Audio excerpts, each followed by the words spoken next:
दर्शकों, जो फेडेल्टा कंपनी है जो हायर करके लोगों को नौकरी देती है, नौकरी वो डॉक्टर लाल पैथ में जो देते हैं, उनके सेंटर पर हम यहाँ रोहिणी सेक्टर 21 के अंदर आए हैं और यहाँ पर टीना हैं जो कि यहाँ सेंटर संभालती हैं। उनसे पूछेंगे कि यहाँ पर किस तरीके से वो पेशेंटों को ट्रीट करती हैं और ज्वाइनिंग उनकी किस तरीके से इस कंपनी ने डॉक्टर लाल में कराई थी।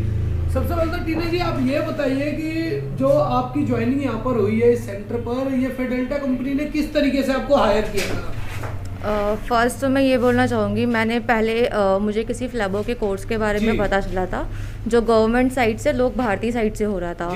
तो मैंने वहाँ पे सर्वे किया, दैन मुझे वहाँ पता चला कि ऐसे ऐसे करके फ्लैबो का कोर्स है। फ्लैबो के आफ्टर कंप्लीटिंग माय कोर्स, उसके बाद मुझे इंटर्नशिप के लिए बताया गया कि यहाँ इंटर्नशिप वगैरह भी होती है और डायरेक्ट प्लेसमेंट भी होती है। तो तभी मुझे उसी बीच में फेडेल्टा कंपनी के बारे में पता चला। दैन फिर उसके बाद वहाँ की जो HR थी, उनके साथ मेरा इंटरेक्शन हुआ। उसके बाद उन्होंने मेरी क्वालिफ़िकेशन, मेरी नॉलेज के बेस पे मुझे यहाँ पे हायर किया। उसके बाद मुझे सेक्टर 21 का सेंटर मिला आफ्टर ट्रेनिंग, 15-20 डेज़ की ट्रेनिंग के बाद। और अभी मुझे यहाँ पर 6 से 1 साल होने वाला है, 6 मंथ होने ही वाले हैं। टाइमिंग क्या है इस सेंटर की? इस सेंटर की जो टाइमिंग है वो मॉर्निंग 7:30 से 8 PM तक है लास्ट। सुबह 7:30 बजे से लेकर के हाँ जी, 8 बजे तक है। जी। जब यहाँ पर जब पेशेंट आते हैं तो पेशेंटों को आप किस तरीके से ट्रीट करते हैं अपने सेंटर पर? फर्स्ट ऑफ ऑल जो हमारा प्रोटोकॉल होता है, जो हमें ट्रेनिंग में भी सिखाया गया है कि greeting is the first policy, कि कोई भी पेशेंट आए तो आपको हमेशा उन्हें अच्छे तरीके से ट्रीट करना है, चाहे वो कैसा भी हो।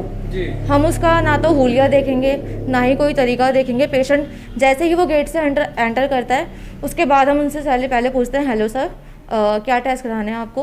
तो जैसे ही पेशेंट अपना प्रिस्क्रिप्शन दिखाता है या फिर उसको नॉर्मली पता है कि मुझे LFT कराना है या पर्टिकुलर कोई भी टेस्ट, या एक तो ये कोविड सेंटर भी है तो यहाँ पे RT-PCR टेस्ट भी होता है। तो जिस तरीके से पेशेंट की रिक्वायरमेंट होती है, हम उस हिसाब से उसको डील करते हैं। फर्स्ट उसकी डिटेल्स लेते हैं, डिटेल्स लेने के बाद उसे रजिस्ट्रेशन कंप्यूटर के अंदर फिल करते हैं, उसका TRF निकालते हैं, उसकी डिटेल्स चेक करवाते हैं।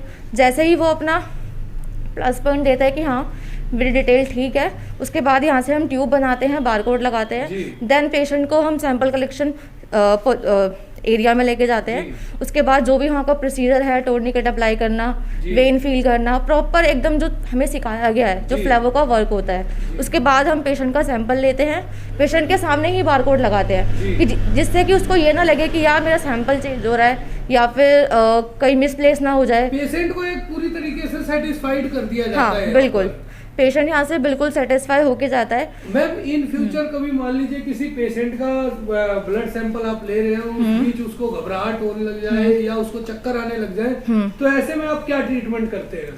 अगर ऐसा इन केस उसको कोई भी दिक्कत आ रही है तो हम पेशेंट को पहले रिलैक्स करते हैं। उसको मतलब उसको किस तरीके से सैंपल लेना है वो प्रोसीजर भी बताते हैं। फिर उसके बाद उसको हम अपने ही जो भी हमारा तरीका है, हर किसी का अपना अपना तरीका होता है पेशेंट को सेटिस्फाई करने का या नॉर्मल करने का, तो हम उसको उस तरीके से सेटिस्फाई करते हैं और ट्रीट करते हैं।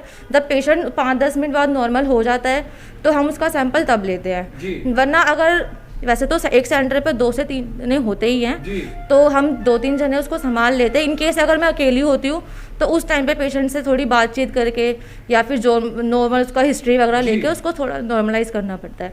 इन केस अगर वो फेंट हो जाता है तो यहाँ पे फैसिलिटी है सोफ़ा वगैरह की, तो वहाँ पे उसको लिटा देते हैं थोड़ी देर के लिए, पानी वगैरह पिलाते हैं, उसके बाद फिर दैट्स इट। बहुत बहुत धन्यवाद।